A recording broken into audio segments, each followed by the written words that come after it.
A fox walked in the lone forest.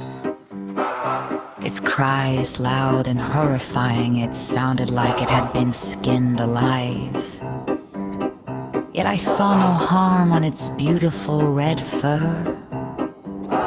Even though the footage was in black and white in my mind's eye, I could see the glimmering green of the trees, the blue sky, the red fur, and the brown rope across the fox's neck.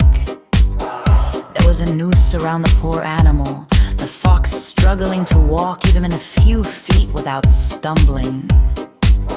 The rope went back a long way, cameraman panning back to what it was carrying. Cubs, 4 small baby foxes were tied with nooses around their neck, being carried by their mother, begging and pleading to help them.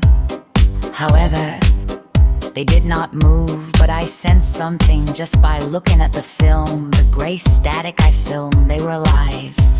No, they were alive and well, sleeping maybe, or maybe I was wrong and they were dead, because I saw a strange substance on them. I didn't know what it was, but it was black.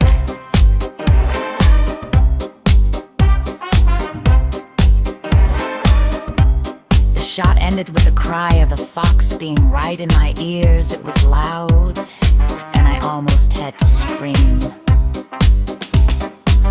The camera cut to the fox, now on the ground, curled up with its head facing the sky. It had a strange expression on its face, like it was peaceful yet terrified at the same time.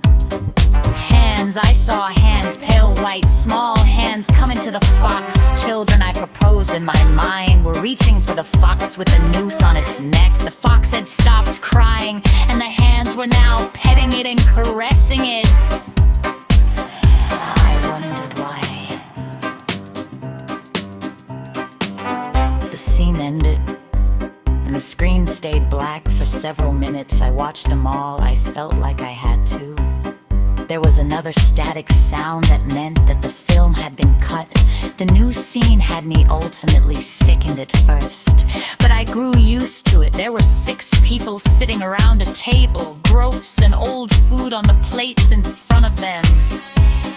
The cameraman zoomed in on each one, and I realized that it was probably some sort of mass suicide by the way their wounds looked on the table. However, was the fox now alive and well, eating the food and tending to the 4 meowing cubs?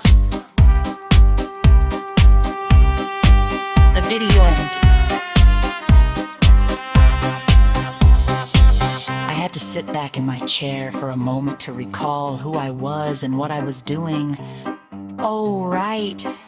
Watching this, I had watched the first video, Serving Birth, and I couldn't stop watching this person's films. They were utterly terrifying, horrific at least. But somehow I felt at peace, at ease with the world when I viewed them. It was as if the calm after a scream and a terror had come over me every time that I took a breath, and I just felt so utterly relaxed. And how could someone feel so relaxed after watching these? I didn't understand, and I didn't want to at the time.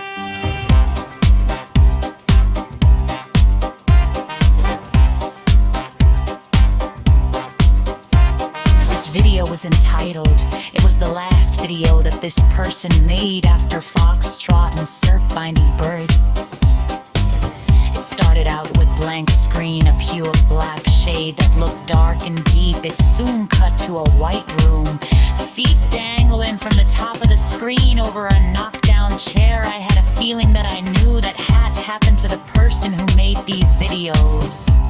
I sighed to myself and continued to watch the video after the white room and the dangling fleeks. It cut to a grant review. The only thing that even so helped me see was the dangling light bulb, barely admitting any light whatsoever.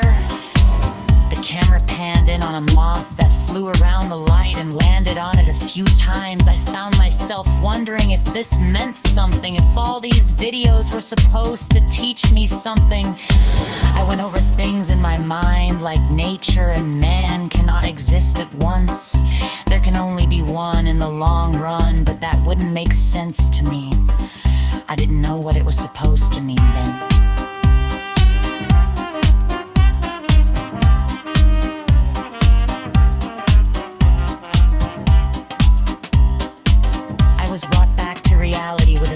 jolt in the video, a hand reached into view of the light bulb very slowly and turned off the lace. Did he tell you why that was Thatall?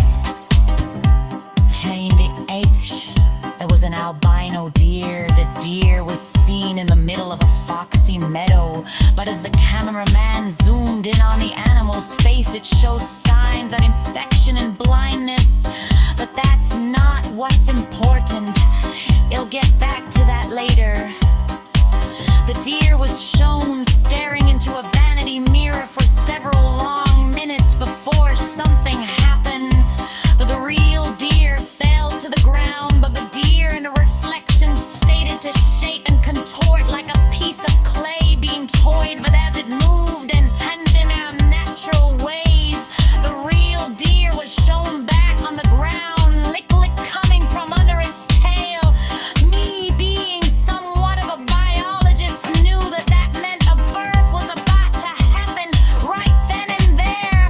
There was something off about the liquid, and it was thick like car substance, and that's just not natural.